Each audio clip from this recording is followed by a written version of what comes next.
चलो बच्चों आगे चलते हैं थोड़ा सा, अगला देखते हैं भाई। ये भी देखो मैचिंग के लिए क्वेश्चन दिया गया है, मिलान करने के लिए।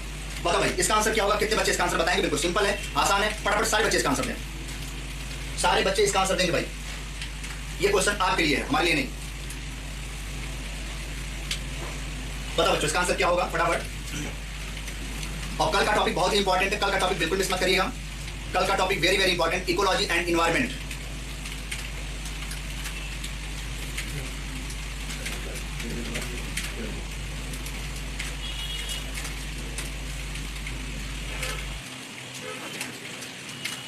ठीक है, इसका आंसर सभी बच्चे बताएं क्या होगा। और बच्चों एक और सूचना आप लोगों के लिए है, कल आपकी बायो की क्लास पहले होगी, 1:30 बजे होगी। कल दिन में आपकी क्लास 1:30 बजे होगी, उसके बाद सारी क्लासेस अपने टाइम पे होंगी। पहली क्लास बायो की होगी जो 1:30 बजे होगी, जिसकी शुरुआत 1:30 बजे की जाएगी। ठीक है, तो सभी बच्चे बिल्कुल याद रखेंगे 1:30 बजे होगी क्लास बायो की। चलिए इस क्वेश्चन का आंसर देखिए भाई क्या है। देखा बच्चों बैक्टीरिया से कौन सा रोग होगा, तो देखिए भाई तपेदिक, जिसको हम लोग बोलते हैं टीबी। बैक्टीरिया से होने वाला रोग कौन होगा भाई, तपेदिक। फंगस से कौन होगा बच्चों, दाद, ये भी पता है। प्रोटोजोआ से कौन होगा बच्चों, काला आजार। उसके बाद वायरस से कौन सा रोग होगा बच्चों, इन्फ्लुएंजा। तो देखिए सारा सारा आंसर आप मैच कर लेंगे। पहले का हो जाएगा दूसरा, पहले का दूसरा। बच्चों देखो केवल एक ही ऑप्शन मैच कर रहा है, सेकंड वाला। दूसरा वाला आंसर आपका सही हो गया।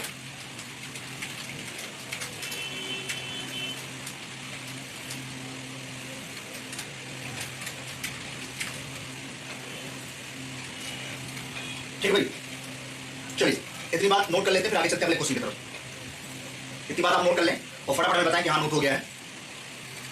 इतनी बात अगर हो गई तो सभी बच्चे बिल्कुल फटाफट बताएं।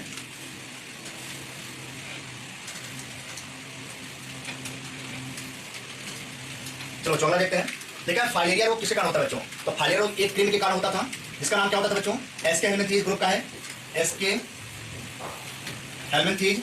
और बच्चों एसके हेल्मिंथीज बच्चों क्या बोलते थे, इसी को बोलते थे क्या भाई, राउंड वॉर्म, या इसे बोलते हैं नीमाटोडा। नीमाटोडा इसी को बच्चों क्या बोलेंगे, नीमाटोडा। एसके हेल्मिंथीज को नीमाटोडा ही बोलते हैं, या उसे भैया क्या बोलेंगे, ओआर। इसी को भैया बोलते थे कौन सा वॉर्म, इसे बोलते थे round warm. Round warm group इसी में आता है। तो जितने भी वॉर्म्स होते हैं भैया मोस्टली वॉर्म, ये रोग किस वजह से भैया, क्रीम की वजह से होता था। ठीक है, गोल क्रीम जिसको बोलते हैं गोल क्रीम। तो पहला आंसर आपका हो जाएगा फाइलेरिया।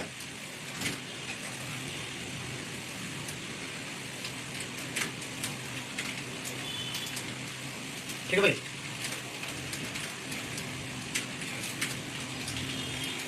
चलिए अगला क्वेश्चन देखते हुए लिखा है। ठीक है बच्चों यहाँ पे एलाइजा टेस्ट किसके कारण होता है, एलाइजा। यहाँ पे एलाइजा परीक्षण ऐसे लिखेंगे, ELISA, एलाइजा।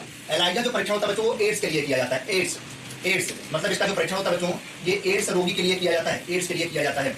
और एलाइजा का पूरा नाम याद रखेंगे, एंजाइम लिंक्ड इम्यूनोसॉर्बेंट एसे। पूरा नाम लिख लेंगे, मैं लिख रहा हूं यहाँ पे, ऐसे लिखेंगे, एंजाइम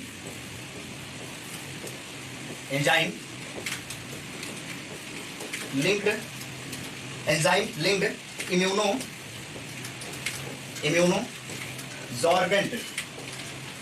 इम्यूनोसॉर्बेंट एसे। ये पूरा नाम बच्चों याद करके जाएंगे, एलाइजा का नाम एंजाइम लिंक्ड इम्यूनोसॉर्बेंट एसे, ये एलाइजा का पूरा नाम होता है। एंजाइम लिंक्ड इम्यूनोसॉर्बेंट एसे, ये पूरा नाम है। और एड्स का नाम सभी बच्चों को पता है, एक्वायर्ड इम्यूनोडेफिशिएंसी सिंड्रोम। ठीक भाई, और एड्स को फैलाने वाले जो विषाणु होते थे वायरस, उसका नाम होता था रेट्रोवायरस। रेट्रोवायरस, और मैंने ये भी बताया था जब कभी किसी को एड्स होता है उसमें WBC में लिम्फोसाइट की कमी हो जाती है, T4 लिम्फोसाइट या हेल्पर टी सेल या सहायक टी कोशिकाएं या T4 लिम्फोसाइट की कमी हो जाती है, या उसका खत्म हो जाता है, नष्ट कर देता है उसको यह वायरस। और इसमें कोई आर्गन अफेक्ट नहीं होता था, कोई रिप्रोडक्टिव या प्रजनन तंत्र अफेक्ट नहीं होता था, केवल इम्यूनिटी प्रतिरक्षा तंत्र बिल्कुल समाप्त हो जाता है, नष्ट हो जाता है। चलो जितनी बात हो गई, इतना बात आपने नोट कर लिया, तो आगे चलते थोड़ा सा। इतनी बात नोट हो गई तो आगे चलते भाई। और अब उसमें जो लिखा है विडाल, और भाई विडाल टेस्ट, ये सारे के सारे क्वेश्चन मैंने एनसीईआरटी से लिए भाई, एनसीईआरटी से सारे क्वेश्चन हैं, तो जरूर याद रखिए विडाल टेस्ट। बच्चों जो विडाल टेस्ट होता है किसके लिए होता है भाई, टाइफाइड के लिए। जो विडाल टेस्ट होता है बच्चों किसके लिए होता है, टाइफाइड के लिए। विडाल टेस्ट किसके होता है भाई, टाइफाइड के लिए होता है, तो नोट कर लें, टाइफाइड। विडाल टेस्ट टाइफाइड के लिए होता है भाई, ठीक है, विडाल टेस्ट टाइफाइड के लिए होता है।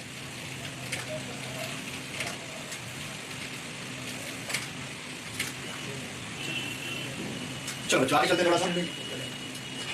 चलो भाई, आज हम लोगों ने बहुत सारे क्वेश्चन कर लिए। ये पूरा का पूरा बैक्टीरिया और वायरस आपका खत्म हो चुका है, पूरा का पूरा जीवाणु और विषाणु हम लोगों ने खत्म कर लिया है। देखो भाई, हम लोग धीरे धीरे एक एक टॉपिक को बिल्कुल विधिवत कंप्लीट करते चल रहे हैं।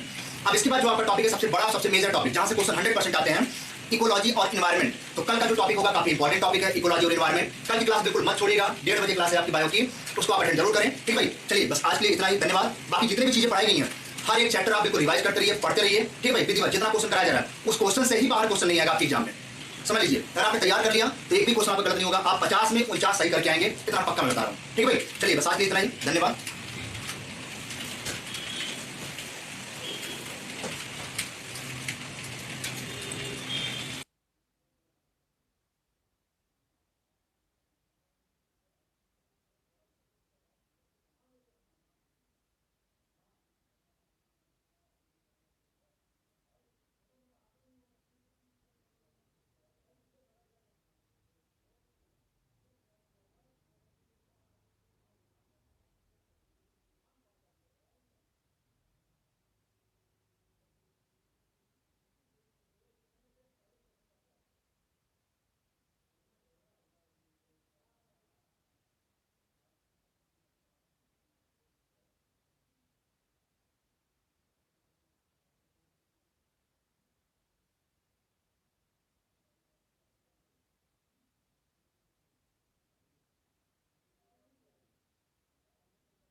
नमस्कार प्यारे बच्चों, उस दिन हम लोगों ने पूरा कंप्लीट क्या किया था आप लोगों को याद होगा कि नहीं याद है? क्या पढ़ाया था उस दिन? वाटर पढ़ाया था, जल को पढ़ाया था। और जल में मैंने आप लोगों को बताया था कि जल क्या होता है, जल में हाइड्रोजन और ऑक्सीजन का कितना भार के अनुसार अनुपात होता है। तो मैंने बताया था 1:8 होता है। दूसरा मैंने इसमें आप लोगों को यह भी बताया था कि जो हमारा वाटर होता है, ये जल जो होता है, जल में 2 प्रकार की क्या होती है, कठोरता होती है। एक परमानेंट हार्डनेस होती है और एक आपकी क्या होती है, टेम्परेरी हार्डनेस होती है। परमानेंट हार्डनेस में मैंने बताया था कि calcium sulphate, magnesium sulphate, calcium chloride और मैग्नीशियम क्लोराइड के लवण घुले होते हैं। और इसमें क्या होता है, जो मैंने आप लोगों को बताया था कि जो हमारी टेम्परेरी हार्डनेस होती है उसमें कैल्शियम बाइकार्बोनेट और मैग्नीशियम बाइकार्बोनेट के लवण घुले होते हैं। इसके बाद मैंने उसमें जो हार्डनेस थी उसको दूर करने की प्रोसेस भी बताई थी। तो प्यारे बच्चों, आज हम लोग जो है बहुत ही इंपॉर्टेंट टॉपिक है उसको स्टार्ट करेंगे। और इससे एक प्रश्न जरूर आएगा, 100% आएगा और आता ही है, वो किसी न किसी रूप में जरूर आएगा। तो आज हम लोग पढ़ने वाले हैं नाइट्रोजन। तो नाइट्रोजन को आज हम लगभग कंप्लीट पूरा करेंगे। नाइट्रोजन के जो भी इंपॉर्टेंट पॉइंट्स हैं, जो भी मुख्य बिंदु हैं, उन पर हम लोग चर्चा करेंगे।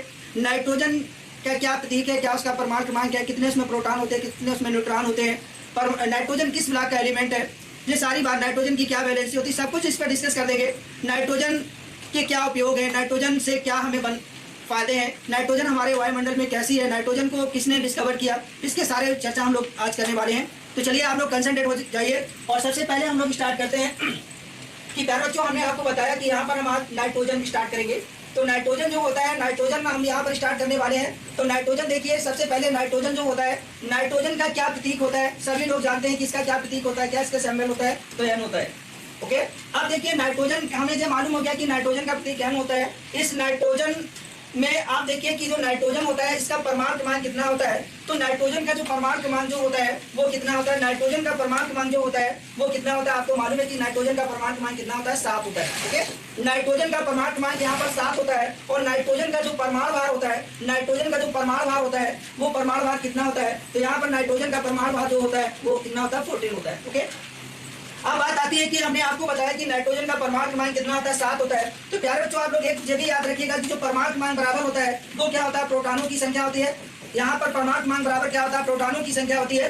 प्रोटॉनों की संख्या बराबर इलेक्ट्रॉनों की संख्या होती है। क्या होती है, प्रोटॉनों की संख्या बराबर इलेक्ट्रॉनों की संख्या होती है। कि यहाँ पर जो हमने आपको बताया कि परमाणु क्रमांक बराबर क्या होता है, तो परमाणु क्रमांक बराबर मैंने बताया प्रोटॉनों की संख्या बराबर इलेक्ट्रॉनों की संख्या। तो प्यारे बच्चों देखिए यहाँ पर नाइट्रोजन का परमाणु क्रमांक कितना है, तो परमाणु क्रमांक नाइट्रोजन का 7 है, इसलिए यहाँ पर जो प्रोटॉनों की संख्या होगी वो कितनी होगी, 7 होगी, और जो इलेक्ट्रॉनों की संख्या होगी वो भी क्या होगी, 7 होगी। ओके, इसके बाद अब हमारी बात आती है कि यहाँ पर हमने आपको बताया कि जो हमारी द्रव्यमान संख्या है, देखिए जो हमारा परमाणु भार या द्रव्यमान संख्या होती है, द्रव्यमान संख्या जो इसमें क्या होता है, द्रव्यमान संख्या का मतलब होता है P+N, मतलब प्रोटॉनों की संख्या और न्यूट्रॉनों की संख्या। तो यहाँ पर आपको मालूम है प्रोटॉनों की संख्या कितनी है, 7 है। तो अगर हमारा यहाँ पर 14 है तो जाहिर सी बात है यहाँ पर न्यूट्रॉनों की संख्या कितनी होगी, 7 होगी। तो जो हमारा नाइट्रोजन होता है उसमें प्रोटॉनों की संख्या 7, इलेक्ट्रॉनों की संख्या 7 और न्यूट्रॉनों की संख्या भी कितनी होती है, 7 होती है। ओके, चलिए आप देखिए यहाँ पर नेक्स्ट पॉइंट हम लोग डिस्कस करेंगे। आप देखिए यहाँ पर नेक्स्ट पॉइंट हम लोगों का क्या है कि जो नाइट्रोजन होता है, इस नाइट्रोजन का हमने बताया कि सिंबल क्या होता है, प्रतीक क्या होता है, एन होता है, और इसका परमाणु क्रमांक कितना होता है, 7 होता है। अगर हम इसका इलेक्ट्रॉनिक विन्यास करें, अगर हम इसका इलेक्ट्रॉनिक विन्यास करेंगे तो इलेक्ट्रॉनिक विन्यास करने पर हमारा क्या होता है, 2,5 होता है। कितना होता है, 2,5 होता है। तो देखिए यहाँ पर हमने देखा कि इसका हमने जब इलेक्ट्रॉनिक विन्यास किया तो यहाँ पर क्या आ रहा है, 2,5 आ रहा है। तो जो नाइट्रोजन हमारा होगा, सबसे पहली बात है देखिए नाइट्रोजन के बाहरी कोश में कितने इलेक्ट्रॉन है, तो नाइट्रोजन के बाहरी कोश में कितने इलेक्ट्रॉन है, तो बाहरी कोश में इलेक्ट्रॉनों की संख्या 5 है। तो नाइट्रोजन की जो वैलेंसी होगी, जो संयोजकता होगी, वो नाइट्रोजन की संयोजकता 3 या क्या हो सकती है, 5। नाइट्रोजन की संयोजकता जो होती है वो 3 या 5 होती है। नाइट्रोजन की संयोजकता कितनी होती है, अगर आपसे पूछा जाए कि नाइट्रोजन की संयोजकता क्या होती है, तो नाइट्रोजन की संख्या संयोजकता 3 भी हो सकती है, वैलेंसी 3 भी हो सकती है, 5 भी हो सकती है। ये बात हमें क्लियर हो गया। अब देखिए हमारा यहाँ पर देखिए नंबर ऑफ सेल कितनी है, नाइट्रोजन में नंबर ऑफ सेल आपको देखने को मिलेंगे 2 सेल है। अब हम एक बात और देख लेते हैं कि जो नाइट्रोजन है, इस नाइट्रोजन को ये जो हमने इलेक्ट्रॉनिक विन्यास किया है ये हमारा बोहर-बरी के अनुसार है। अगर हम इसको आवाव के अनुसार इसका इलेक्ट्रॉनिक विन्यास करते हैं तो हमारा होता है 1s2, 2s2 होता है और 2p क्या हो जाएगा, 3 हो जाएगा। अब प्यारे बच्चों देखिएगा, अगर आपसे पूछा जाए कि नाइट्रोजन किस ब्लॉक का एलिमेंट है, नाइट्रोजन जो है किस ब्लॉक का एलिमेंट है, नाइट्रोजन किस फैमिली का एलिमेंट है, तो नाइट्रोजन हमारा है वो पी ब्लॉक का एलिमेंट है। नाइट्रोजन किस ब्लॉक का एलिमेंट है, तो नाइट्रोजन हमारा पी ब्लॉक का एलिमेंट है। अगर आपसे कभी ये पूछा जाए कि जो नाइट्रोजन है किस ब्लॉक का एलिमेंट है, तो आप बताएंगे कि नाइट्रोजन हमारा किस ब्लॉक का एलिमेंट है, पी ब्लॉक का एलिमेंट है। पी ब्लॉक का एलिमेंट क्यों है, क्योंकि आप देख पा रहे होंगे कि इसका अंतिम इलेक्ट्रॉन, नाइट्रोजन का अंतिम इलेक्ट्रॉन पी ऑर्बिटल में है और पी ऑर्बिटल में होने के कारण ये पी ब्लॉक का एलिमेंट हो जाएगा। ओके, ये बात क्लियर हो गई होगी। चलिए अब हम लोग नेक्स्ट देखते हैं। अब हम आते हैं नेक्स्ट पॉइंट पर कि नाइट्रोजन जो होता है, नाइट्रोजन का मैंने आपको बताया कि प्रतीक क्या होता है। मैंने आपको बताया कि नाइट्रोजन का प्रतीक क्या होता है, एन होता है। ठीक है, ये आपको क्लियर हो गया, नाइट्रोजन का प्रतीक क्लियर हो गया। नाइट्रोजन का आपको परमाणु क्रमांक भी मालूम हो गया कि 7 होता है। आपको नाइट्रोजन का यहाँ पर परमाणु भार या द्रव्यमान संख्या भी मालूम हो गई कि 14 होती है। अब बात आती है कि हमेशा क्या होता है, यहाँ पर देखिएगा एक बात आपको याद रखना है कि जो नाइट्रोजन है, नाइट्रोजन आपको मालूम है कि हमारे वायुमंडल में नाइट्रोजन जो होता है, अगर आपसे पूछा जाए कि वायुमंडल में नाइट्रोजन कितने प्रतिशत पाया जाता है, तो आपको मालूम है कि जो हमारा वायुमंडल में गैसों का संगठन है, उन गैसों के संगठन में सबसे अधिक मात्रा वो क्या होती है, नाइट्रोजन की होती है। सबसे अधिक मात्रा किसकी होती है, नाइट्रोजन की होती है। और नाइट्रोजन की मात्रा कितनी होती है, 78% होती है। हमारे वायुमंडल में नाइट्रोजन की प्रतिशत मात्रा कितनी होती है, तो आपको मालूम होना चाहिए कि हमारा जो वायुमंडल होता है उस गैसों के संगठन में नाइट्रोजन जो होगा वो कितना होगा, 78% होगा। ओके बच्चों, ये बात आप लोगों को क्लियर हुई। अब बात हमारी आती है कि मैंने आपको बताया कि जो नाइट्रोजन है, नाइट्रोजन को कौन से ऐसे साइंटिस्ट थे, ऐसे कौन से वैज्ञानिक थे कि नाइट्रोजन को सर्वप्रथम उन्होंने डिस्कवर किया।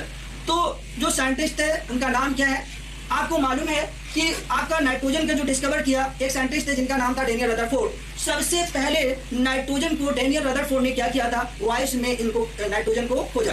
किसमें खोजा, वायु में नाइट्रोजन को इन्होंने क्या किया था, खोजा था। चलिए अब देखते हैं हम उसके पॉइंट्स पर, और आपको मेन पॉइंट्स जो हैं इन पॉइंट्स पर हम लोग क्या करते हैं, डिस्कस करते हैं। ओके, चलिए पहला पॉइंट देखिए आ गया कि नाइट्रोजन की खोज सर्वप्रथम किसने किया था, डेनियल रदरफोर्ड ने किया था। किसने किया था, अगर आपसे पूछा जाए कि नाइट्रोजन की खोज करता कौन है, नाइट्रोजन को सर्वप्रथम किसने खोजा, तो आपको मालूम होना चाहिए कि नाइट्रोजन को किसने खोजा, तो डेनियल रदरफोर्ड ने खोजा। नाइट्रोजन को किसने खोजा, डेनियल रदरफोर्ड ने खोजा। कब खोजा, आपको मालूम होगा 1779 में, मतलब 1779 में डेनियल रदरफोर्ड ने नाइट्रोजन को वायु से क्या किया था, खोज की थी।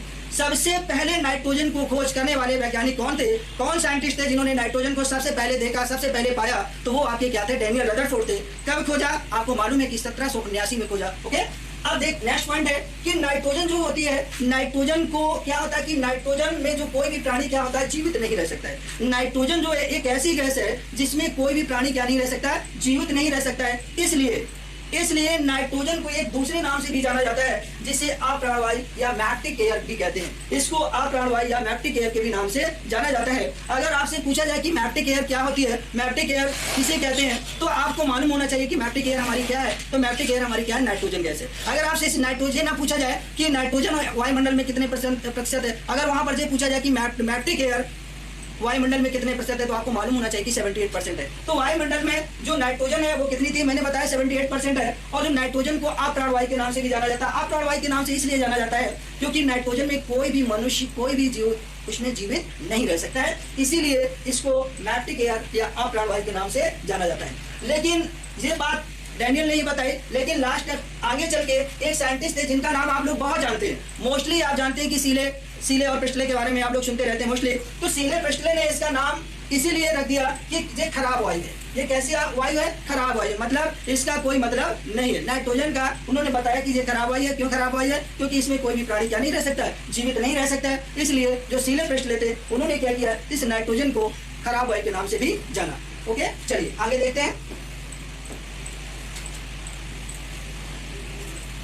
अब देखिए नेक्स्ट पॉइंट हमारा ये है कि स्वतंत्र अवस्था में, ये यहाँ पर देखिएगा कि जो हमारा नाइट्रोजन होती है, नाइट्रोजन जो होती है ये बताएंगे कि हमने आपको बताया कि जो नाइट्रोजन होती है वो स्वतंत्र अवस्था में वायु में आयतन के विचार से लगभग 78% होती है। कितनी होती है, 78% होती है। जो हमारी नाइट्रोजन होती है स्वतंत्र अवस्था में आयतन के विचार से लगभग ये कितनी होती है, 78% होती है। भार के विचार से लगभग ये कितनी होती है, भार के विचार से लगभग ये कितनी होती है, 75% पाई जाती है। नाइट्रोजन जो होती है वायु में लगभग आपको मालूम है कि ये जो होती है, ये लगभग जो होती है हमारी आयतन के विचार से 78% होती है और भार के विचार से लगभग 75% पाई जाती है। ओके, अब देखिए यहाँ पर ये जो नाइट्रोजन है, इस नाइट्रोजन को यहाँ पर आप जान पा रहे होंगे कि नाइट्रस और चिली साल्ट पीटर। अगर आपसे ये पूछा जाए कि चिली साल्ट पीटर का क्या फार्मूला होता है या नाइट्रस का क्या फार्मूला होता है, ये जो नाइट्रस होता है इसको एक और नाम से भी जाना जाता है, इसको सोरा भी कहते हैं। इसको क्या कहते हैं, सोरा भी कहते हैं। तो जो हमारा चिली साल्ट पीटर होता है ये हमारा क्या होता है, और जो नाइट्रस जो होता है, ये सोरा जो होता है, नाइट्रस का जो फार्मूला होता है KNO3 होता है। लेकिन अगर आपसे इसका रासायनिक नाम पूछा जाए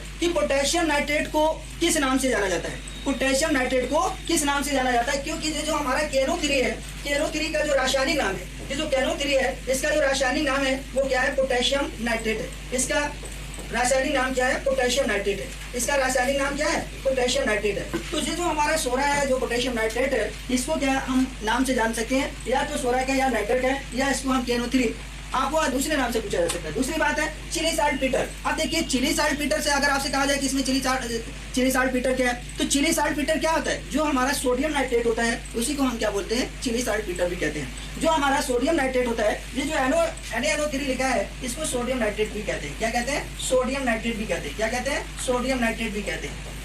ये जो हमारा है इसको हम सोडियम नाइट्रेट भी कहते हैं। और यहाँ पर नेक्स्ट हमारा क्या है, NH3। इसको NH3 को यहाँ पर देखिएगा अमोनिया भी कहते हैं। क्या कहते हैं, अमोनिया भी कहते हैं। और ये हमारा क्या है, NH2CO NH2, इसको हम जानते हैं यूरिया। NH2CO NH2 जो होता है यूरिया होता है। और यूरिया को आप एक और नाम जो होता है इसको कार्बामाइड भी कहते हैं। क्या कहते हैं, कार्बामाइड भी कहते हैं। दूसरी बात है कि जो यूरिया होता है, हमने आपको यूरिया को बताया था उस दिन जब मैंने टेस्ट आप लोगों का लिया गया था। सभी लोग बच्चे कमेंट्स करके बताएं कि यूरिया का IUPAC नेम क्या होगा, जल्दी से बताओ बेटा। कमेंट करो, आप लोग बताइए यूरिया का आईपीएसी नेम क्या होगा। हम आप लोगों को बता चुके हैं, जल्दी से बताओ।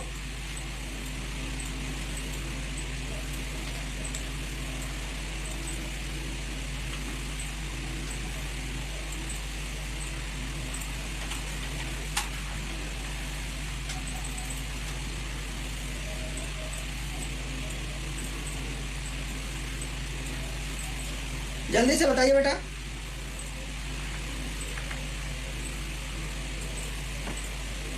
अमीनो मेथेनामाइड, हाँ बच्चे कमेंट्स कर रहे हैं, very good. Amino amide, Sonu Pal कह रहे हैं अमीनो एमाइड। नमन जैन कह रहे हैं मेथिल 1,1 डाइएमाइड। हर्ष शर्मा कह रहे हैं अमीनो मेथेनामाइड। चलिए वेरी गुड, और करिए कमेंट फटाफट।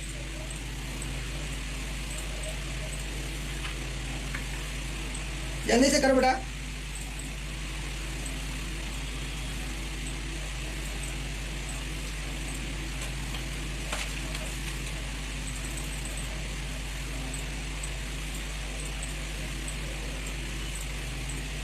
डाई अमीनो मेथी डाई।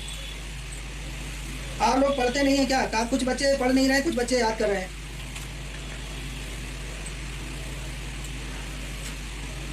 ठीक है, मैंने आप लोगों को देखिए यहाँ पर उस दिन यूरिया का नाम बताया था, यूरिया का आईपीएसी नेम क्या होता है। तो यहाँ पर देखिए प्यारे बच्चों, यहाँ पर NH2CO NH2 लिखा हुआ है। क्या लिखा हुआ है? NH2CO NH2 लिखा है। अब देखिए यूरिया जो है, यूरिया एक उर्वरक है। यूरिया एक आपकी क्या है? उर्वरक है, फर्टिलाइजर है। फर्टिलाइजर मतलब खाद है और उर्वरक है। अगर आपसे पूछा जाए कि यूरिया कैसी उर्वरक है, नाइट्रोजन युक्त उर्वरक है कि फास्फोरस युक्त उर्वरक है, तो प्यारे बच्चों जो यूरिया है हमारी नाइट्रोजन युक्त उर्वरक है। कैसी है? नाइट्रोजन युक्त उर्वरक है। और यहाँ पर इस यूरिया का जो आईपीएसी नेम होगा, सबसे पहली बात तो आपको यहाँ पर यह मालूम होना चाहिए कि जो हमारा CONH2 होता है, जो CONH2 होता है, ये हमारा एमाइड ग्रुप होता है।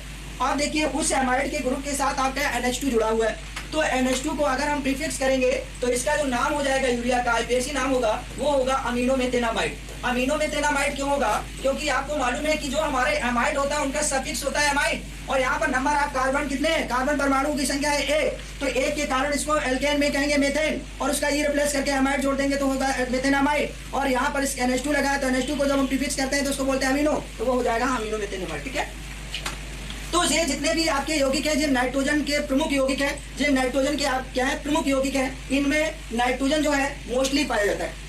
अब देखिए नेक्स्ट पॉइंट है कि जो नाइट्रोजन है, नाइट्रोजन जितने भी प्राणी होते हैं, चाहे वो आपके एनिमल हो, चाहे आपके ह्यूमन हो, चाहे आपके प्लांट्स हो, सभी के बॉडी में नाइट्रोजन पाई जाती है। और वो नाइट्रोजन कैसे पाई जाती है? हमारे जितनी भी बॉडी है, चाहे एनिमल बॉडी हो, चाहे प्लांट बॉडी हो, चाहे ह्यूमन बॉडी हो, सभी बॉडी किससे बनती हो? आप लोगों को मालूम है कि वो सेल से बनती है और उसमें ऊतक बनते हैं, और मैक्सिमम वो प्रोटीन होती है। तो प्रोटीन जो होता है, प्रोटीन की यूनिट जो होती है वो अमीनो एसिड होती है, और अमीनो एसिड में प्रोटीन पाया जाता है, और जो प्रोटीन होती है वो उसमें नाइट्रोजन होता है। तो सभी एनिमल बॉडी, चाहे प्लांट बॉडी, चाहे आपकी ह्यूमन बॉडी हो, सब में नाइट्रोजन किस रूप में पाया जाता है? तो आप कह सकते हैं कि नाइट्रोजन प्रोटीन के रूप में सजीव और पेड़ पौधों में सभी में पाया जाता है। तो यहाँ पर देखिए नाइट्रोजन जीव जंतुओं और वनस्पतियों में प्रोटीन के रूप में जहाँ तक उपस्थित रहती है। ये नाइट्रोजन जो होती है सभी प्राणियों में प्रोटीन के रूप में उपस्थित होती है। सभी को मालूम है ना, सबकी बॉडी क्या है? प्रोटीन, मतलब प्रोटीन कैसे मिलती है? आपको मालूम है कि अगर प्रोटीन चाहिए तो मोस्टली जो लोग होते हैं, प्रोटीन आप जानते हैं कि जो हमारा सोयाबीन होता है उसमें मैक्सिमम प्रोटीन होती है। सबसे ज्यादा प्रोटीन किसमें होती है? उसी में होती है, सोयाबीन में होती है, और फिर तो सभी में पाई जाती है। और वो जो लोग शाकाहारी हैं उनके लिए जो है सोयाबीन प्रोटीन का एक अच्छा स्रोत होता है। ओके, और पाए तो जो मीट, मछली, अंडे होते हैं उनमें सब में पाई जाती है। लेकिन जो शाकाहारी लोग होते हैं उनको मैक्सिमम प्रोटीन जो मिलती है वो किससे मिल सकती है? सोयाबीन से मिलती है। और प्रोटीन तो दूध में भी पाई जाती है, मटर में भी पाई जाती है। ओके, तो ये प्रोटीन का जो स्रोत है वो नाइट्रोजन जो हमारी बॉडी में पाई जाती है, वो किस रूप में पाई जाती है? नाइट्रोजन के रूप में पाई जाती है। ओके, चले अब हम लोग आगे चलते हैं।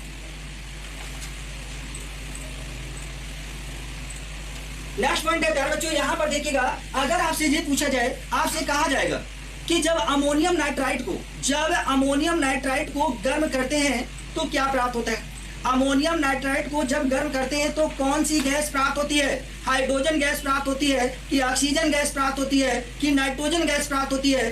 कि इनमें से कोई गैस प्राप्त नहीं होती है। तो प्यारे बच्चों, आपको मालूम होगा कि जब अमोनियम नाइट्राइड का सबसे पहले तो मुझे फार्मूला आना चाहिए। अब आपको एक बात मालूम होगा कि अगर हम यहाँ पर देखिए, यहाँ पर आपका लिखा हुआ है NO3 और यहाँ पर लिखा है NO2। अब देखो इन दोनों के नाम आप बताइए। अगर जो NO3 होता है उसको नाइट्रेट कहते हैं।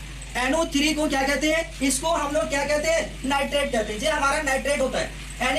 NO3 जो होता है वो नाइट्रेट होता है और जो NO2 होता है ये नाइट्राइट होता है। ये क्या होता है? नाइट्राइट होता है। तो प्यारे बच्चों, यहाँ पर सबसे मेन चीज है, मेन फैक्ट है कि आपको फार्मूला आना चाहिए। अगर फार्मूला नहीं आता है तो थोड़ा सा आप डाउट में जा सकते हैं कि हो सकता है कि क्या बनेगा, हाइड्रोजन गैस बन जाएगी, कि ऑक्सीजन गैस बन जाएगी, कि कार्बन मोनोऑक्साइड गैस बनेगी, कि यहाँ पर नाइट्रोजन गैस बनेगी। तो आपको ये देखना होगा कि अमोनियम नाइट्राइट का जो फार्मूला होता है वो क्या होता है? NH4NO2 होता है। और जब अमोनियम नाइट्राइट को गर्म करते हैं, तो जब अमोनियम नाइट्राइट को गर्म करेंगे तो उससे वाटर अलग हो जाएगा। वाटर क्या हो जाएगा? अलग हो जाएगा। और उसमें जो गैस निकलेगी वो नाइट्रोजन गैस निकलती है। कौन सी गैस निकलती है? नाइट्रोजन गैस निकलती है। कौन सी गैस निकलेगी? नाइट्रोजन। तो देखिए, ये अमोनियम नाइट्राइट है। जब अमोनियम नाइट्राइट को गर्म करते हैं, जब अमोनियम नाइट्राइट को गर्म करते हैं तो नाइट्रोजन गैस प्राप्त होती है। कौन गैस प्राप्त होती है? नाइट्रोजन गैस प्राप्त होती है। अगर आपसे पूछा जाए कि जब अमोनियम नाइट्राइट को गर्म करते हैं तो कौन सी गैस प्राप्त होती है, तो नाइट्रोजन गैस प्राप्त होती है। कौन सी प्राप्त होती है? नाइट्रोजन गैस प्राप्त होती है। ये देखिए, हमारा अमोनियम नाइट्राइट है। ये हमारा क्या अमोनियम नाइट्राइट है। जब मैंने इसको गर्म किया तो ये देखिए नाइट्रोजन गैस बन गई। ये नाइट्रोजन गैस यहाँ से रिलीज हो गई और इसके साथ साथ यहाँ पर 2H2O बना है और ये हमारा क्या है? वाटर है। 2H2O हमारा क्या है? वाटर है। तो प्यारे बच्चों, आप देख पा रहे होंगे कि जब अमोनियम नाइट्राइट को गर्म किया गया, तो वहां पर आपकी नाइट्रोजन गैस और साथ में उसके साथ क्या निकल रहा है? वाटर निकल रहा है। तो अगर अमोनियम नाइट्राइट को गर्म किया जाएगा तो उसमें नाइट्रोजन गैस निकलती है। कौन सी गैस निकलती है? नाइट्रोजन गैस निकलती है।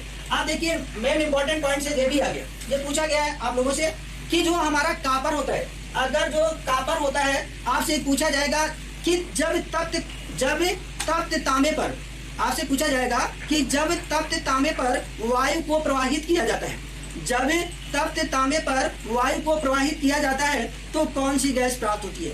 जब तप्त तांबे पर वायु को प्रवाहित किया जाता है तो कौन सी गैस प्राप्त होती है?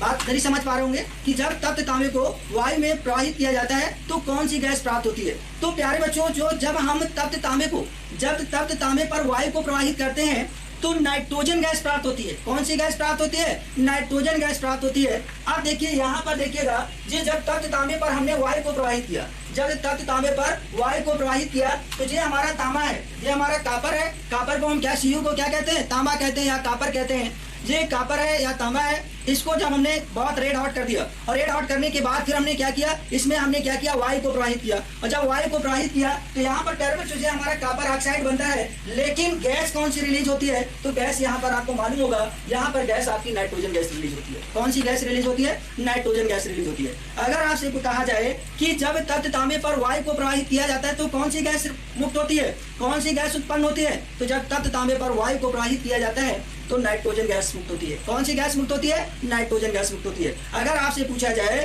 कि जो हमारा तांबा होता है, तब तांबे पर जब वायु को प्रवाहित करेंगे तो कौन सी गैस उत्पन्न होगी? तो नाइट्रोजन गैस उत्पन्न होगी। ओके, क्लियर हो गया होगा? सभी को क्लियर हो गया होगा? चलिए अब हम लोग नेक्स्ट पॉइंट पर चलते हैं। ये भी बहुत इंपॉर्टेंट पॉइंट है और ये भी पूछा जाता है। आपसे कहा जाएगा कि जो नाइट्रोजन गैस होती है, अगर मैग्नीशियम रिबन को, आपसे ऐसे पूछेगा कि जब जलते हुए मैग्नीशियम रिबन को नाइट्रोजन गैस के जार पर ले जाते हैं तो क्या प्राप्त होता है? जब जलते हुए मैग्नीशियम रिबन को, या आपसे कहेगा कि जब जलते हुए मैग्नीशियम के फीते को नाइट्रोजन गैस के पास ले जाते हैं तो क्या बनता है? या आपसे ऐसे भी कह सकता है कि जब मैग्नीशियम रिबन को, जलते हुए मैग्नीशियम रिबन को नाइट्रोजन गैस के जार के पास ले जाते हैं तो श्वेत प्रकाश के साथ क्या प्राप्त होता है? तो जो श्वेत बनती है वो राख होती है, ऐस होती है, राख होती है वो, लेकिन बनता क्या है? तो वहां पर मैग्नीशियम नाइट्राइड बनेगा। क्या बनेगा? मैग्नीशियम नाइट्राइड बनता है। जब जलते हुए मैग्नीशियम रिबन पर को हम जब नाइट्रोजन गैस के जार पर ले जाएंगे तो वहां पर हमारा मैग्नीशियम नाइट्राइड बनेगा। तो यहाँ पर देखिए, नाइट्रोजन गैस के जार में जब जलते हुए मैग्नीशियम तार को ले जाते हैं तो श्वेत प्रकाश के साथ जलने पर बनता है मैग्नीशियम नाइट्राइड। वो श्वेत प्रकाश होता है बहुत तेजी से, क्योंकि बहुत ज्वलनशील, फास्ट, इतनी रिएक्शन फास्ट होती है, इतनी अभिक्रिया तेज होती है कि जरा भी सावधानी हटेगी तो दुर्घटना घटेगी। इतना फास्ट रिएक्शन होती है। तो वो बहुत फास्ट तेजी से ये जल जाता है और जलने पर वहां पर हमारा बनता है जो मैग्नीशियम नाइट्राइड।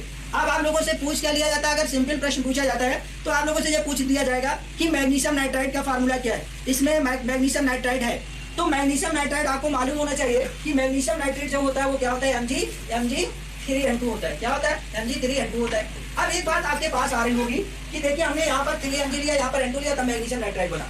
आप लोगों ने थोड़ा सा अगर आप ध्यान देंगे, आप लोग पढ़े हुए हैं, आप लोगों को आता है मैग्नीशियम, जब फार्मूले बनाना आप लोगों को आता है मैग्नीशियम नाइट्राइड। आपको मालूम है कि मैग्नीशियम और जो हमारा नाइट्रोजन होता है, मैग्नीशियम की वैलेंसी कितनी होती है, नाइट्रोजन की वैलेंसी कितनी होती है, दोनों की वैलेंसी को हम क्रॉस मल्टीप्लाई करा देंगे तो हमारा क्या बन जाता है, फार्मूला बन जाता है। ओके, जैसे यहाँ पर मान लीजिएगा जी हमारा Mg है और यहाँ पर जो हमारा नाइट्रोजन है। अब आपको मालूम है कि देखिए मैग्नीशियम की वैलेंसी 2 होती है और इसकी वैलेंसी मैंने 3 या 5 बताई है। क्रॉस मल्टीप्लाई ऐसे करेंगे तो जब क्रॉस मल्टीप्लाई करेंगे तो यहाँ पर आपका Mg3 हो जाएगा, वहाँ पर Mg2 हो जाएगा, तो आपका क्या बन जाएगा, Mg3N2 बन जाएगा। ठीक है, सेकंड थिंग से कि देखिए नेक्स्ट रिएक्शन अभिक्रिया क्या है, नेक्स्ट अभिक्रिया आपकी ये है, नेक्स्ट अभिक्रिया में ये कह रहा है कि जब एल्युमिनियम को, यहाँ पर नेक्स्ट अभिक्रिया है उसमें कह रहा है कि जब एल्युमिनियम को, जो एल्युमिनियम होती है उस एल्युमिनियम को जब नाइट्रोजन गैस के साथ अभिक्रिया कराते हैं तो क्या प्राप्त होता है। जब आपसे कहता है कि जब एल्युमिनियम की अभिक्रिया नाइट्रोजन गैस के साथ होती है तो क्या बनता है, तो एल्युमिनियम नाइट्राइड बनता है।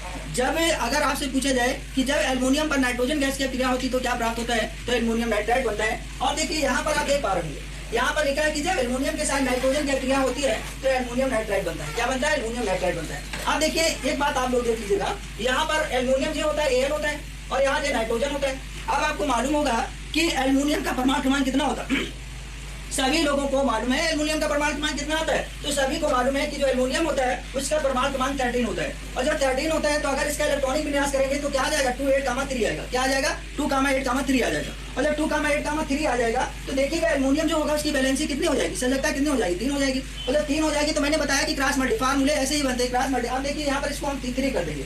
और जो नाइट्रोजन है, नाइट्रोजन के आपने देखा तो यहाँ पर नाइट्रोजन का आपको मालूम है एटॉमिक नंबर हमने आपको 7 बताया था, तो बताया था 2,5, इसके आउटर मोस्ट शेल में 5 है, तो इसकी वैलेंसी 3 भी हो सकती है, मे बी पॉसिबल 5 भी हो सकती है, लेकिन मैक्सिमम वैलेंसी नाइट्रोजन की 3 होती है। तो अब हम यहाँ पर इसको 3 रखेंगे और ये जब क्रॉस मल्टीप्लाई करेंगे तो ये 3 कैंसिल हो जाएगा। तो क्या बनेगा, एल्युमिनियम नाइट्राइड का अगर आपसे फार्मूला पूछा जाए कि एल्युमिनियम नाइट्राइड का फार्मूला क्या होता है, तो आपको उल्टा सीधा दे दिया जाएगा, Al3N2, Al2, N2,3 Al ऐसे दे दिया जाएगा। तो आपके दिमाग में केवल एक ही बात फीड होना चाहिए कि एल्युमिनियम नाइट्राइड का फार्मूला क्या होता है, Aln होता है। क्या होता है, Aln होता है। क्या होता है, Aln होता है। और यहाँ पर ये एल्युमिनियम है, ये आपका नाइट्रोजन है, दोनों की अभिक्रिया होती है, तो यहाँ पर आपका बनता क्या है, वो बन जाता है एल्युमिनियम नाइट्राइड। क्या बन जाता है, एल्युमिनियम नाइट्राइड।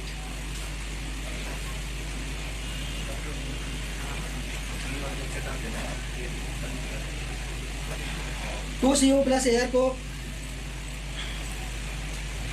बता दीजिएगा। अच्छा ठीक है, वो बता दी जाएगी, कॉपर वाली रिएक्शन नहीं आएगी।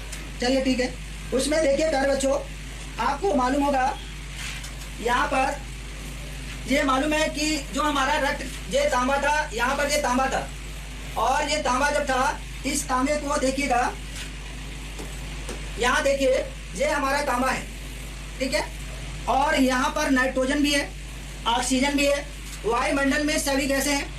तो कॉपर को जब हम ये रक्त तांबा होता है, तो ये जो तांबा होता है जब वायु के संपर्क में आता है तो ऑक्सीजन से जल्दी से फास्टली रिएक्ट कर जाता है। और नाइट्रोजन जो होता है लेस रिएक्टिव है, नाइट्रोजन अक्रिया नहीं करेगा, नाइट्रोजन अक्रिया नहीं करता है। नाइट्रोजन एक मतलब हम कह सकते हैं कि वो अक्रियाशील गैस नहीं है, वो नाइट्रोजन किसी के साथ अक्रिया नहीं करती है।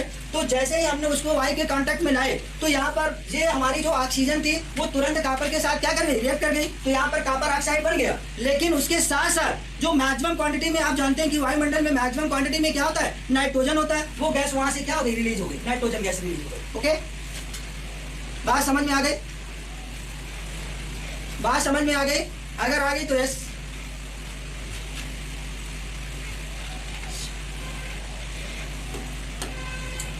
चलिए अब देखिए यहाँ पर एक पॉइंट्स, बहुत इंपॉर्टेंट पॉइंट्स आ गया। यहाँ पर पॉइंट्स क्या होता है कि लिखा है कि उच्च ताप पर कैल्शियम कार्बाइड पर नाइट्रोजन गैस को प्रभावित करने पर कैल्शियम साइनामाइड बनता है। आपसे कहा जाएगा कि जब उच्च ताप पर, आपसे बोला जाएगा कि जब उच्च ताप पर कैल्शियम कार्बाइड पर, जब उच्च ताप पर कैल्शियम कार्बाइड पर नाइट्रोजन गैस को प्रवाहित करते हैं तो क्या प्राप्त होता है। आपसे कहा जाएगा कि जब उच्च ताप पर कैल्शियम कार्बाइड पर नाइट्रोजन गैस को प्रवाहित करते हैं तो क्या प्राप्त होता है। तो आपको मालूम होना चाहिए कि जब कैल्शियम कार्बाइड को उच्च ताप पर नाइट्रोजन गैस को प्रवाहित करते हैं तो कैल्शियम साइनामाइड बनता है। क्या बनता है? कैल्शियम साइनामाइड बनता है। जब कैल्शियम कार्बाइड को उच्च ताप पर नाइट्रोजन गैस को प्रवाहित करते हैं तो कैल्शियम साइनामाइड बनता है। क्या बनता है? कैल्शियम साइनामाइड बनता है। अब देखिए कैल्शियम साइनामाइड, यहाँ पर देखिए ये आपका कैल्शियम कार्बाइड है, ये आपका क्या है? कैल्शियम कार्बाइड है। और ये नाइट्रोजन के साथ जब इसकी अक्रिया होती है तो ये आपका इतने को हम बोलते हैं कैल्शियम साइनामाइड। इतना जो हमारा बना है इसको हम बोलते हैं कैल्शियम साइनामाइड। ये हमारा क्या बन गया? कैल्शियम साइनामाइड बना। ये हमारा क्या बना? Calcium cyanamide. और प्यारे बच्चों ये तो हमारा कैल्शियम साइनामाइड बन गया, लेकिन आपसे ये ना पूछा जाए और इसी रिएक्शन को पूछ दिया जाएगा। आपसे कहा जाएगा कि ये जो हमारा है CaCN2+C, इस मिश्रण को कहते हैं, आपसे कहा जाएगा CaCN2+C के मिश्रण को कहते हैं। तो इस मिश्रण को क्या कहते हैं? नाइट्रोलियम कहते हैं। कैल्शियम साइनामाइड और कार्बन के मिश्रण को क्या कहते हैं? नाइट्रोलियम कहते हैं। कैल्शियम साइनामाइड और नाइट्रोलियम के मिश्रण को क्या कहते हैं? तो कैल्शियम साइनामाइड और कैल्शियम साइनामाइड और कार्बन के मिश्रण को क्या कहते हैं? तो नाइट्रोलियम कहते हैं। कैल्शियम साइनामाइड और कार्बन के मिश्रण को क्या कहते हैं? तो नाइट्रोलियम कहते हैं। क्लियर हो गया बेटा? बात क्लियर है ना? कोई संदेह, कोई डाउट? बढ़ा जाए। अब देखिए नेक्स्ट पॉइंट हमारा है, नेक्स्ट पॉइंट ये है कि नाइट्रोजन गैस जो होती है, नाइट्रोजन गैस जलती हुई वस्तुओं को तुरंत क्या कर देती है? बुझा देती है। क्योंकि आपको बताया मैंने कि नाइट्रोजन गैस कैसी होती है? ये अक्रियाशील नहीं है, ये नॉन रिएक्टिव गैस है, ये किसी के साथ अक्रिया नहीं करती है। तो जब हम इसको मोमबत्ती जल रही हो और इस गैस को हम ले जाएंगे तो तुरंत हमारी मोमबत्ती क्या हो जाएगी? बुझ जाएगी। तो अगर आपसे पूछा जाए कि जलती हुई वस्तुओं पर अगर हम नाइट्रोजन गैस को ले जाएंगे तो क्या होगा? वस्तुएं तेज जलने लगेंगी, वस्तुएं बुझ जाएंगी, वस्तुएं का मतलब थोड़ी कम स्लो जलेंगी या इनमें से कोई भी नहीं। तो आपको मालूम होना चाहिए कि अगर हम नाइट्रोजन के कांटेक्ट में ले जाएंगे तो वस्तुएं हमारी क्या हो जाएंगी? बुझ जाएंगी। क्योंकि नाइट्रोजन हमारी कैसी गैस है? लेस रिएक्टिव या नॉन रिएक्टिव। ओके, चलो आगे बढ़ते हैं।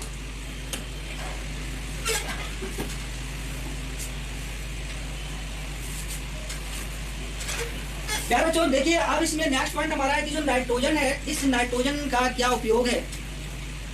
तो मोस्टली जो नाइट्रोजन होता है, इस नाइट्रोजन का किसमें उपयोग किया जाता है? तो कुनैन और मार्फिन, ये नशीले पदार्थ हैं। कुनैन और मार्फिन दोनों हमारे कैसे हैं? नशीले पदार्थ हैं। इन पदार्थों को बनाने में या इनकी औषधियां बनाने के निर्माण में नाइट्रोजन का क्या किया जाता है? उपयोग किया जाता है। नाइट्रोजन का उपयोग कुनैन और मार्फिन जैसी औषधियों के निर्माण में इसका क्या किया जाता है? उपयोग किया जाता है। अब देखिए एक पॉइंट आप लोग जानते हैं कि आप लोगों से अगर पूछा जाता है कि बल्ब में कौन सी गैस भरी होती है, बिजली के बल्ब में कौन सी गैस भरी होती है, तो मोस्टली स्टूडेंट्स बताते हैं क्या? आर्गन। सभी लोग बता देते हैं आर्गन भरी होती है। लेकिन प्यारे बच्चों अगर वहां पर आर्गन ऑप्शन ना दिया होगा और उनमें से एक ऑप्शन में दे दिया जाए नाइट्रोजन और एक ऑप्शन में वहां पर दिया हो इनमें से कोई नहीं, तो आपका कौन सा ऑप्शन होगा? नाइट्रोजन। कौन सा ऑप्शन होगा? नाइट्रोजन। तो जो N2 गैस होती है, नाइट्रोजन का उपयोग जो होता है बिजली के बल्बों में भरने में क्या होता है? किया जाता है। नाइट्रोजन जो गैस होती है उस गैस को जो बिजली के बल्ब होते हैं उनमें भरने में इसका क्या किया जाता है? उपयोग किया जाता है। ठीक है। नेक्स्ट पॉइंट है कि जो हमारे नाइट्रोजन फलीदार, जितने भी फलीदार पौधे होते हैं, सभी फलीदार पौधे देखिए आप लोग सभी मोस्टली 80% स्टूडेंट्स गाँव से विलेज से जुड़े हुए हैं। तो जो हमारी कृषि होती है, आपने देखा होगा कि जिन खेतों में मटर या अरहर या चने की खेती होती है, उसमें या मूंग की खेती होती है या उड़द की खेती होती है, तो उसमें जब कोई दूसरी फसल बोई जाती है तो अच्छी होती है। क्यों होती है? क्योंकि जितने भी हमारे फलीदार पौधे होते हैं, जितनी भी हमारी पल्स हैं, जितनी भी दालें हैं, उनके पौधों के जड़ों में क्या कौन सा जीवाणु पाया जाता है? तो आपको बता देना होगा कि उसमें एक सहजीवी जीवाणु जो होता है वो राइजोबियम पाया जाता है। राइजोबियम जो जीवाणु होता है ये क्या करता है कि कोई भी पौधा डायरेक्ट नाइट्रोजन को नहीं लेता है, कोई भी पौधा डायरेक्ट नाइट्रोजन को नहीं लेता है। ये जीवाणु क्या करते हैं? नाइट्रोजन को उनके यौगिकों में क्या कर देते हैं? परिवर्तित कर देते हैं और पौधा उसको क्या कर लेता है? एक्सेप्ट कर लेता है, ग्रहण कर लेता है। तो वहाँ पर जितने भी फलीदार पौधे होते हैं, जितने भी दालें होती हैं, उन सभी के जड़ों में जो होता है, जो सजीवी पाया जाता है, वो कौन सा सजीवी होता है? राइजोबियम बैक्टीरिया पाया जाता है, जो क्या करता है? नाइट्रोजन को उसके नाइट्रेट जैसे यौगिकों में, नाइट्राइट जैसे यौगिकों में क्या कर देता है? परिवर्तित कर देता है। ठीक है। नाइट्रोजन को नाइट्रेट में बदल देता है। तो अब ये बात हमारी यहाँ पर क्लियर हुई कि जितने भी जीवाणु नाइट्रोजन का जो सर्किल चला है, नाइट्रोजन जाती है फिर नाइट्रेट में फिर कन्वर्ट होती है फिर पृथ्वी से फिर ऐसे पूरा सर्किल चला है, तो नाइट्रोजन नष्ट ही नहीं हो रही है, पूरा आपका सर्किल एक तरीके से चला है। आपने तो देखा क्या किसकी कमी हुई, आप अभी सभी लोग जान रहे हैं कि इस कोविड-19 महामारी से जो कमी हुई वो किसकी कमी हुई, ऑक्सीजन गैस की कमी हुई। ऑक्सीजन गैस की कमी क्यों हुई, कोई भी व्यक्ति ये नहीं चाहता है, एक प्लांट लगाना नहीं चाहता है, प्लांट एक काटना चाहता है। जब प्लांट एक काटना चाहेगा तो जाहिर सी बात है कि ऑक्सीजन की डिफिशियंसी होगी, ऑक्सीजन की क्या होगी, डिफिशियंसी होगी। जाने कितने लोगों की डेथ ऑक्सीजन की डिफिशियंसी से हो गई, कमी से हो गई। और आज लोग ऑक्सीजन की वैल्यू को समझे, क्योंकि जब सिलेंडर नहीं मिला तब उनको लगा कि नहीं ऑक्सीजन हमारे लिए बहुत उपयोगी है, इसलिए ऑक्सीजन को हमें किसी न किसी प्रकार से एक पौधा तो हमारी जिम्मेदारी बनती है, एक पौधा हम लगाएं। अपने घर के आसपास अगर बड़े पौधे नहीं लगा सकते, गमलों में छोटे छोटे पौधे लगाएं, लेकिन उसमें कोई पेस्टिसाइड यूज ना करें। पेस्टिसाइड अगर यूज करेंगे तो ऑक्सीजन से ज़्यादा तो विषैली गैस वो छोड़ेगा, इसलिए पेस्टिसाइड्स को यूज नहीं करना चाहिए। ठीक है, चलो बेटा आगे चलते हैं हम लोग।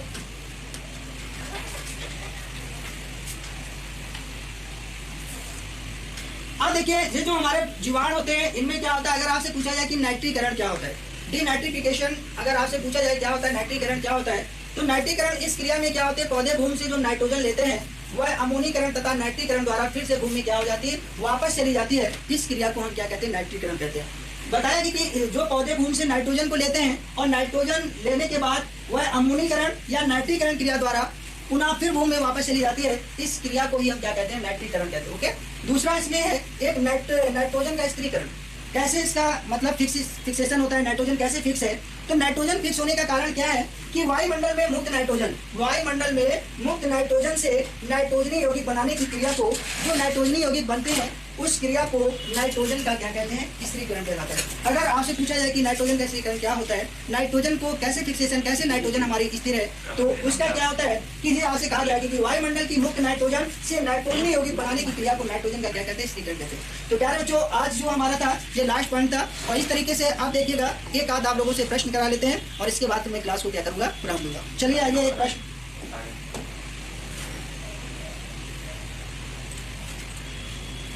अब जैसे यहाँ पर जैसे हमारे पास प्रश्न होगा और प्रश्न ये होगा, यहाँ पर लिखा होगा कि वायुमंडल में N2 का प्रतिशत मात्रा है। अब जैसे पहला ऑप्शन यहाँ पर होगा 74%, फिर आपका बी जो होगा वो होगा 78%, सी जो आपका होगा 20% और डी आपका होगा 0.03%। तो आप बता पाएंगे कि कौन सा इसमें ऑप्शन आप लोगों का सही होगा, दूसरा ऑप्शन सही होगा। चलिए नेक्स्ट देखते हैं। अब यहाँ पर है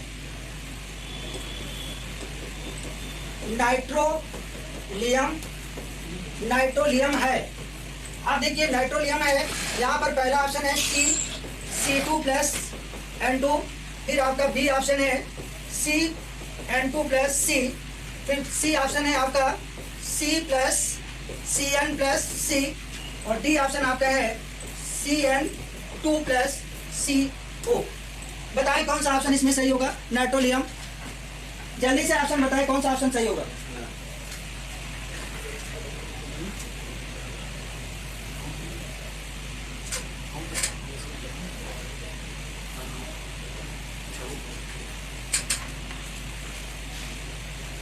बताओ बेटा, दूसरा सही है, ठीक है। चलिए तीसरा एक क्वेश्चन और है। नेक्स्ट क्वेश्चन है नाइट्रोजन की खोज की थी। पहला ऑप्शन है आपका चैडविक, दूसरा ऑप्शन है आपका आइंस्टीन, तीसरा ऑप्शन है आपका डेनियल रदरफोर्ड, चौथा ऑप्शन है आपका थॉमसन। बताओ बेटा, जल्दी से आंसर करिएगा।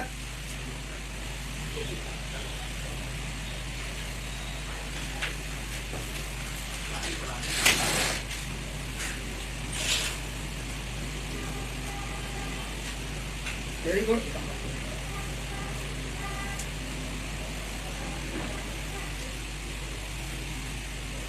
ठीक है, ओके, तीसरा ऑप्शन सही है।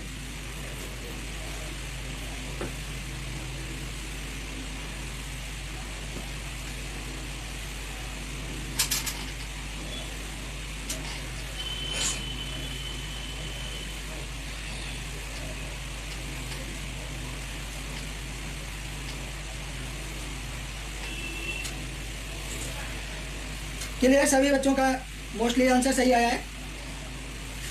तो प्यारे बच्चों, आज की क्लास यहीं पर हम एंड करते हैं। नेक्स्ट क्लास में फिर हम लोग नेक्स्ट टॉपिक के साथ मिलेंगे, और नेक्स्ट टॉपिक हम लोगों का फर्टिलाइजर्स रहेगा। पूरा फर्टिलाइजर्स, नाइट्रोजन और आपका फास्फोरस के जितने भी हैं, और हो सकता है कि उसमें हम इंक्लूड कर दें अमोनिया को भी, तो लगभग नाइट्रोजन को उसमें समाप्त करने का प्रयास किया जाएगा। ओके बच्चों, ठीक है, फिर मिलते हैं। जय हिंद।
चलो जल्दी से आओ फटाफट सब लोग, जल्दी से। सारे लोग गायब कहाँ हो जाते हो? हमने कहा था इंटरनेट पैक डलवा लीजिए भाई, है ना। अभी क्लास होगी आप लोगों की, लास्ट में डिस्टर्ब करने लगते हैं आप लोग। कम से कम 2 सिम आप लोग रखिए, दोनों में जो है इंटरनेट होना चाहिए आप लोगों का, ठीक है। दोनों में डाटा होना चाहिए, तभी आप पढ़ पाएंगे। क्योंकि हमने आप लोगों को बताया है कि 8 बजे पहले क्लास नहीं छूटेगी, ठीक है। रेगुलर आप 8 बजे का प्लान रखिए। अगर आपके 1-1.5 घंटा भी छूट जाता है तो बहुत नुकसान होगा, ठीक है।